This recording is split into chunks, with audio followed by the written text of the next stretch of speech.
struggle for peace in Cyprus. Niyazi Kizilyurek is the author of various books in Greek and Turkish, as well as of many articles in international academic journals. His main research interests are the recent history of Turkey, the Cyprus problem, and nationalism, and he speaks various languages: Turkish, Greek, English, French, and German. Niyazi, thank you. Thank you. Thank you very much. As you heard from Harris, I have nothing to do with this subject here.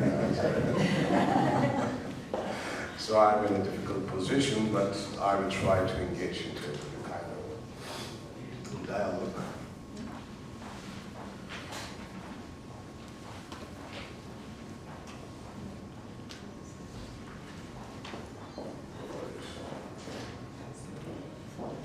Well, I have some notes which really I want to discuss with you.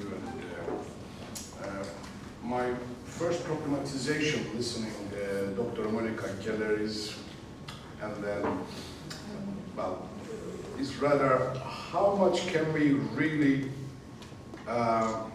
differentiate between Westerns and Turks in Berlin, for example. Because when you are giving the example of, for example, the kid, Turkish and German kids in the school, that because the Turkish child promised to the father would not climb up to Calvary to be but German, Westerner, more autonomous, etc., would do so. So I want to pick up this, first of all. Can we really talk about such an extreme differences, or can we talk about fixed value systems which differentiate so much a German and a Turkish origin Deutschländer in Berlin, for example?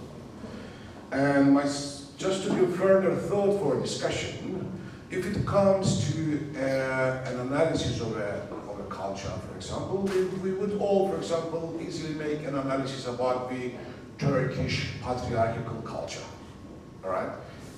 Father figure, etc. But if we go back only 50 years from today's Germany, we're going to see that the father figure was even more stronger there than in today's Turkey. Only to remind you, for example, the latest movie of Weissband. Right? So, having all this in our minds, having all this struggle Germany did after the Second World War to kill the fathers and turn into a fatallose Gesellschaft.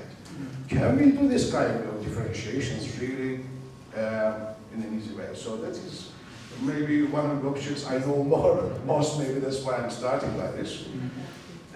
So I would say values are not static, we are not essences, and we are not there. We are all in action and change. Now, building upon this, I would go further to Ayşe Üskül, this differentiation between independent cultures, interdependent cultures. And when I see the points, yes, I mean, for example, independent culture, self-direction, and independence harmony. On the other side, it's autonomy, on the other side, it's relatedness. Self-expression, connection. So it goes like this, and this is very modernist understanding of Western societies and reading other societies, in fact, otherizing other societies, and it reminds me very much what we do in political science when we discuss about nationalism. So civic nationalism is here, and we are most of the Western countries, and it's more democratic, citizenship, etc. And the right is always this romantic understanding, collective understanding of nation, etc. Which by now we know that we are far away of that and far beyond. Each nationalism bear both elements at the same time and can be equally communitarian oriented, etc. But here I would have built about this autonomy, individualism. Now, you know, it's pretty obvious that wherever you grow, in what kind of society you grow up, independent where you are in the world, in China or in Germany or somewhere, the process of becoming a subject in a society, at the same time, is internalizing the dominant norms of the society. Speaking of language or Butler or you cannot be a subject without internalizing all these dominant norms in a society, all right? And the second aspect of it is that we are always a social animal.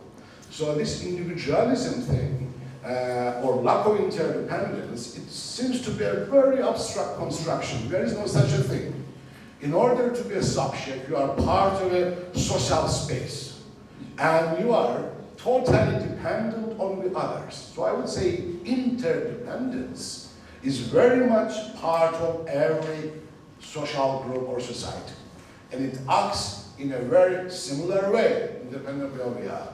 So that's why, for example, I would never go from here to another thing, which is go hand in hand without sounding too much communitarian here.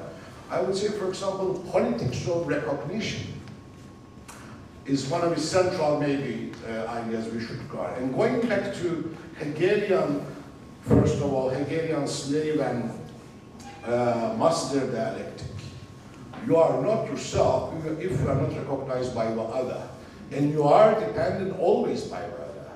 And to elaborate this more with reference to Judith Butler, you are not getting the recognition once and you have done and it's over. Needs for recognition is a permanent one, is a non-stop. So it must be created every day. It's like, let me see, tous les jours.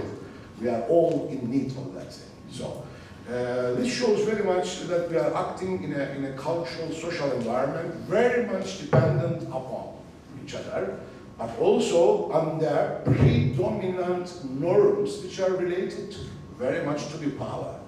In this analysis, the concept of power never appeared, as if schools are there or societies are there, groups are there, without really, acting in a hegemonic power structures where we are internalizing norms without even being aware. So you may go for yes, and these are my main points. So politics of recognition then but at the level of more philosophical is an everyday need to arrive at to recognition, because otherwise I do not exist. And second thing is, how do I recognize the others? And when it comes to the others, with difference. Now, where is this fashion in Europe? I would say fashion. Sorry to say so. We all celebrate diversity. This unity through diversity is the slogan in all Europe, in our education program, etc., etc. But I mean, despite all this, we are having growing nationalism, racism, etc., going on at the same time. How much do we really appreciate the diversity? And is it an easy thing to appreciate the diversity? Is it just a click, we change our education system, now we are talking multiculturalism, teaching multiculturalism, and hope the difference will be appreciated? Well, it's not like this, and we know it. And for example, a very important clash between socialization and education is already going on, because you may at the school learn to obey the diversity or respect the diversity. That would be your concept, Dr. Monica, of authoritarian empathy in China, but it's not very much different when in the school in Europe all the time, you have to respect the diversity. But the socialization, the family, and the immediate environment, actually, it does quite the opposite. So this clash between socialization and education in the Western part of the world, like, we have to respect diversity, but this is a curriculum thing, it's a social institutional thing, which doesn't have resonance necessarily in the society. Now that tells me actually, in a historical context, that we all departed in modernity by the assumption that we are homogeneous nations and we have our nation state. And at some point nowadays, quite a long time before, we understood we are either homogeneous or actually nation states. We are Gemeinschaft of citizens which do not share the same culture. And I don't refer to the emigre who came later and made Germany or France multicultural. Among Germans, among French, among Turks, this concept of common cultural space, it can be only mentioned as an imagined community of the Congress, and it was never real. Now, we are now facing all these differences, and we are trying to accommodate the difference in a democratic society. Can we do so without challenging the nation state, first of all, in Europe, as it is? and looking, for example, the whole struggles constructing a European Union united space politically also, I mean, beyond economics. And you see the same problematic over there too, that nation-state egoisms are surrounding immediately, we are mobilizing in any crisis, and suddenly our European citizens turn into Germans, French, antagonizing each other. So, accommodating difference, I would say, it remains a very big challenge. Independent if we are in China or in Germany, it's a universal issue which touches every society, including, of course, Cyprus, not to mention. So the question remains, how can we be aware that as social beings, as citizens, not social beings, but as citizens, because citizens, it means to wear a uniform, let me say a cultural uniform, bioeducation, because the state produces the citizens in a very particular way. How can we be citizens and a human being at the same time? How can we combine human values in abstract sense with citizenship understanding? How do we understand actually to live with the other without appreciating his or her differences? Because I'm not entitled to appreciate the difference of the other. I have to accept as part of my democratic culture that someone else, somebody who doesn't look at all like me, has the equal democratic rights in this space. So it's about democratization of the nation states. It's not about to learn and teach to something, appreciate this difference, accept this diversity, because that doesn't work in this way. So our question remains for all societies equally, Germany, France, Cyprus, and China, how to arrive at democratic citizenship. That's the main question. This is the universal question. Thank you very much. These are my notes.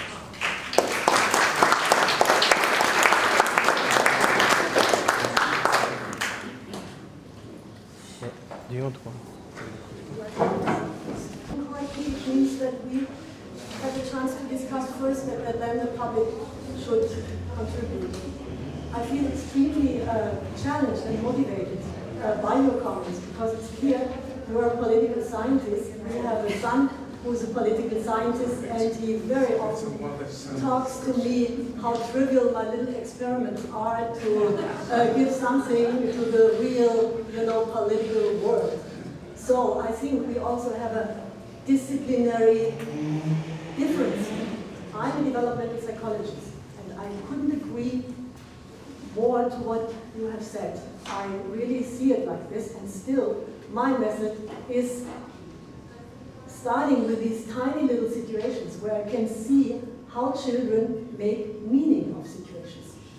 And the meaning they make is deeply cultural, social and cultural. And you're right that this is the same in any society, and the concept of interdependence and independence has been criticized, of Westerners being more focused on their individual rights, and the Easterners, Asians, Turkish being more collectivist.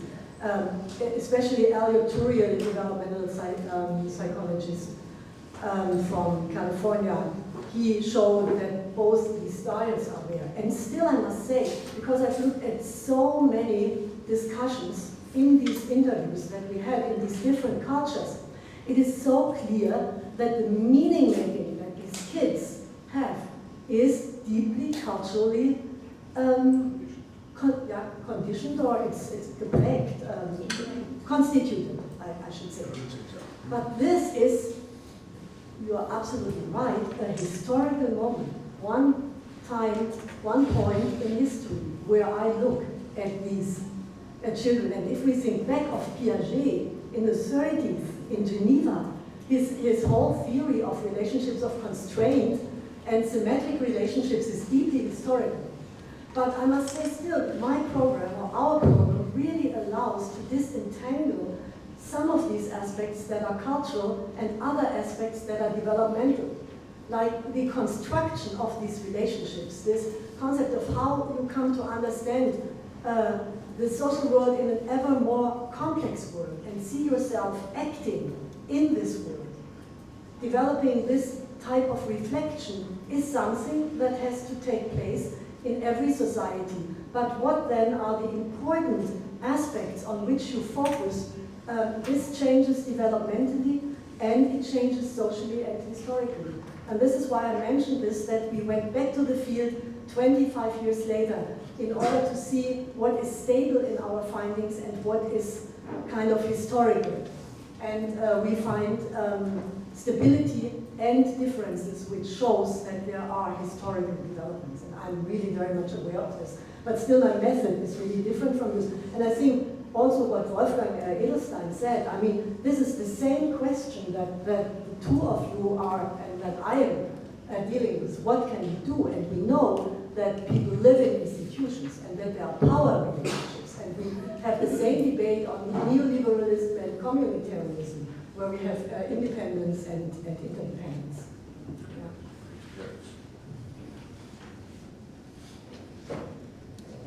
Okay. Well, I'm perhaps in an easier situation than you because I just provide an overview of the literature rather than talking about my own research. Makes it easier. No, I mean, there are structural problems with giving presentations. You have to be, by definition, I think, simplistic and reductionistic. So I totally agree with some of the things you said. But I also want to remind you that I started out by saying that there are two things that makes us unique as humans, and one of them is, the fact that we have social institutions, and one resulting element of that is that we're socially interdependent, and that refers to all of us, and that is culturally independent, basically. But there are, we know, given the research that cultural psychologists have conducted over 3-4 decades or so, we know that there are differences, and these are relative differences. So there's no such thing as that one is independent and one is interdependent, but it's a matter of degree. And these differences in the degrees of social interdependence vary as a function of situation. And again, speaking to the fact that we all have elements of interdependence and independence in all of us is very beautifully, I think, illustrated by the priming research, where all individuals, regardless of what cultures they come from, can be primed to think in socially interdependent or independent ways. So both ways of thinking exist in all humans, but the way they are chronically used, habitually used, I think we see differences there. And the other point you mentioned in relation to we all change in action, I think that is again very beautifully illustrated by Monica's longitudinal research and other longitudinal studies that I referred. People do change over time and towards social independence under certain conditions. So social psychological research refers to change and shows it in action as well. And I also want to say that differences do not only exist in, for example, scenarios that involve kittens and climbing on trees and so on, but they have been also shown to exist at very fundamental psychological processes, such as eye movements and neural functioning. So, I mean, these are again questionable. You can say, well, the methodologies might not be reliable, but the way when people use their eyes to monitor their environment and look at pictures in moving vignettes and so on, even there differences have been observed. And those differences in terms of, let's say, how we scan our environment have very powerful implications for how we make judgments about other people, how we come to consequences about groups and nations and stereotypes, and you can go on and on. But it is, I totally agree, and we all work, I think, in all social sciences with working paradigms, and we need to be fully aware of the constraints of these paradigms and where they can lead us and not. But I totally agree that simplistic and reductionistic language can get us in wrong in wrong places. It is just a way of, I guess, summarizing what has been out there in terms of the production of literature. Again, there was one more point, perhaps. The lack of power in our discussion. There is a literature on power and cultural differences when it comes to social interdependence, but interestingly, it is a very small literature compared to, let's say, cognition and development and so on. And I think it's a very important one that needs more attention. I cannot stop. And thank you for your attention.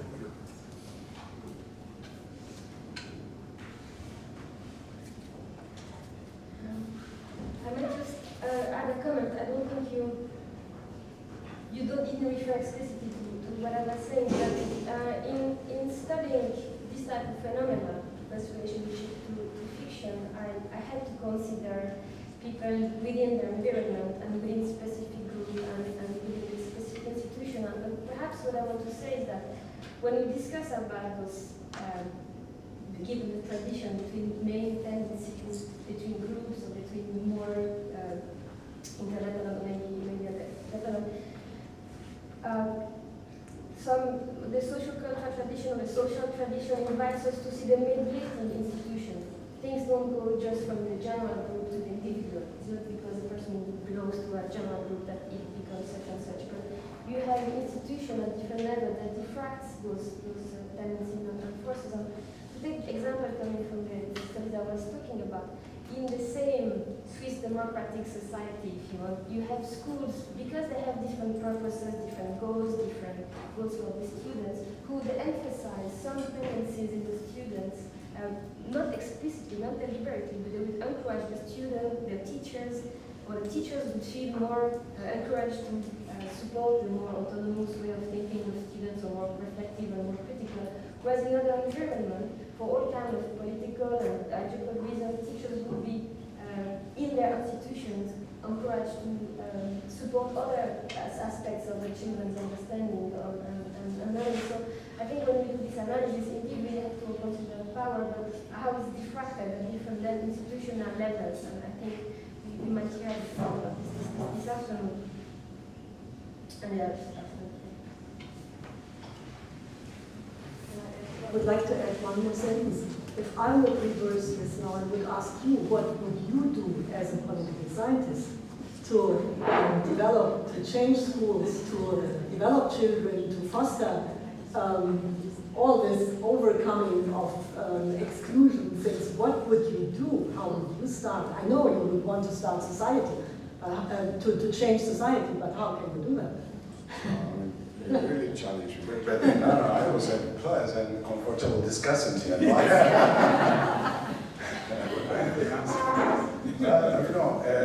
But what I do, I mean, I do teach myself, so I'm teaching students every day. So what I do is, first of all, I'm just starting saying learning is this learning. So we have to learn that learning is this learning. So we have to forget certain things we learned, first of all. Process. Exactly. So I will go, societal historical production of certain value systems, understandings, norms, and interpretations. So it's all about Franco-School critical thinking. That's what I'm doing. So that's a very. We're teaching students at university and not small children. You're right there. You're absolutely right. I'm not saying it's a task, what I see as a main problem is that if you don't have a help, if the socialization and the education doesn't go hand in hand, if there's no harmony there, then we have a big problem. That's one assumption to say this. Whatever you can do there, kids are coming from the family, and if you come from, with a particular orientation, then it's very difficult to. So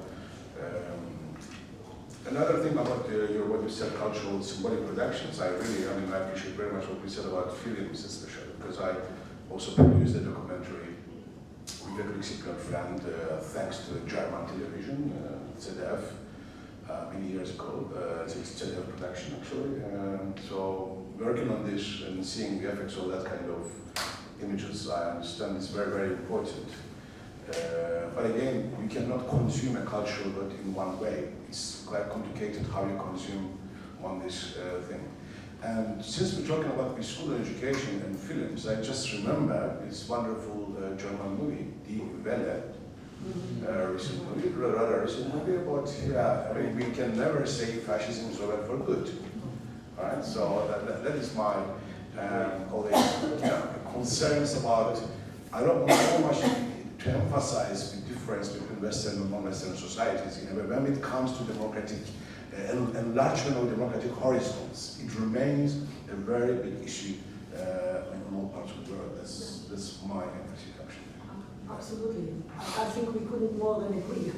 And we all have to start doing this and changing this society or changing persons' orientations at that age group where we look at. And I think you start with unlearning, but if we had better schools... Symbolically in a way, because just learning is also learning to live the lives of others, the society and the state.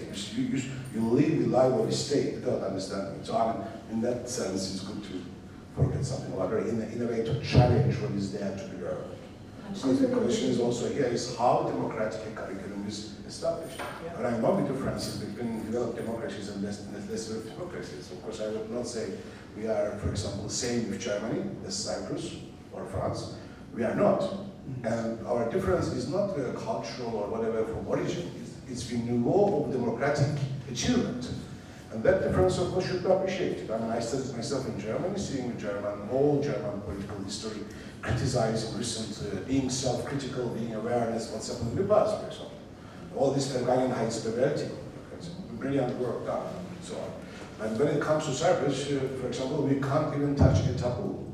So that is a democratic difference. Or you can have a democratic school system where you can make your own curriculum from multi-perspective, and you come here and you find the state dictating you one single history book, and you have to keep to that until you die. So, I mean, these are differences in democratic laws, of course, and this should be appreciated. I mean, differentiation should be about rather that's what I'm interested in. Differences are there, and differentiation should be analysis rather emphasizing the democratic gap or etc.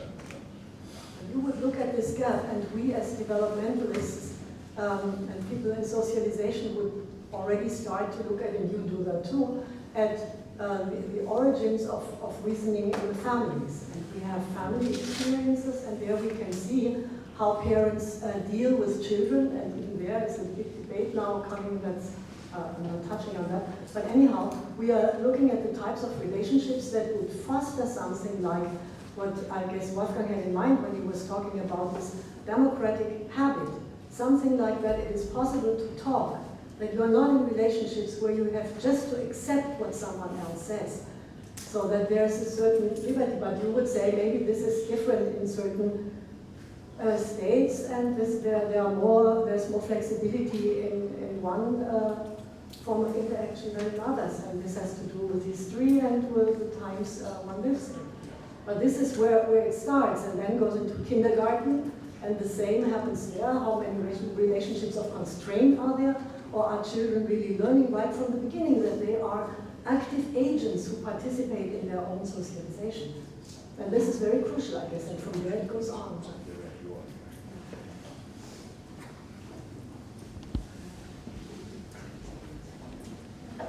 Okay, thank you very much for this very interesting discussion. We now have... So please, who is currently a professor of psychology and education at the Institute of Psychology and Education at the University of Neuchâtel. She pursues several lines of research in social psychology concerning the development of cognitive and social competence, the transmission of knowledge, the design of learning settings, the transition from youth to adulthood, education in pluricultural contexts and minority groups. She received a diploma of applied psychology from the University of Geneva and University of Lausanne, an MSc in child development from the Institute of Education at the University of London, and PhD in psychology from the University of Geneva. She has been awarded the Prix Lucien Celerier from the University of Geneva and the National Laxis Prize of the Swiss National Research Foundation. All of you for the invitation. I'll be talking, I'm sorry I don't have PowerPoint. First because I'm too old professor for PowerPoint, but also for another reason, is that I didn't want to create a false context. If I come along with people cooperating, I might distract you from this cooperative event. If I say that we are working in spaces, you might look at my slide instead of looking at the space here around with the buildings and everything else around. And I think the local scenery is sufficient to understand the context to which I'm referring to with these words. So, and you can imagine, as Niyazi would say, all the other possible similar, almost similar contexts. So I'll be talking about social relationships and thinking spaces for growth. For me, it's a moving experience to be invited here again in Cyprus by friends who are leading such an important project, the Home for Cooperation. I will try to see why. There are several motives. First, I think the sharing of a common desire to promote peace, not just wishfully, but through meaningful acts. And we need to comfort each other, to help each other in sharing the belief that goodwill invested in dialogue and education can help, even modestly, that's for the political science specialist, the modestly, can help, even modestly, to raise generations of citizens capable of managing interests and conflicts in a peaceful way, thanks to intelligence, imagination, patience, and sympathy.